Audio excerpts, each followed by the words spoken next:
វេលាសែនខ្លីតែមានន័យក្នុងជីវិតអ្វីដែលតែងតែគិតពងប្រាថ្នាមិន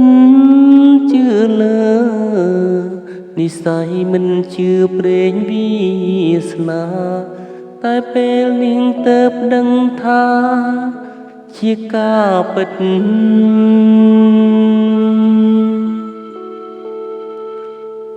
ឆាងជីវិតមានន័យព្រួងតែស្រីម្នាក់បងត្រូវជាប់ជំពាំងក្តីស្នេហាដ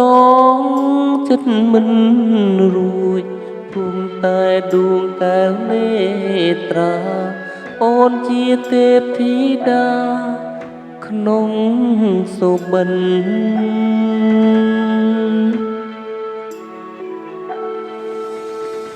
សូមរងទេពម៉ាប់សមិនល្អដូចអូនឡើយស្នាមញញឹមត្រានត្រើយឲ្យរៀមលង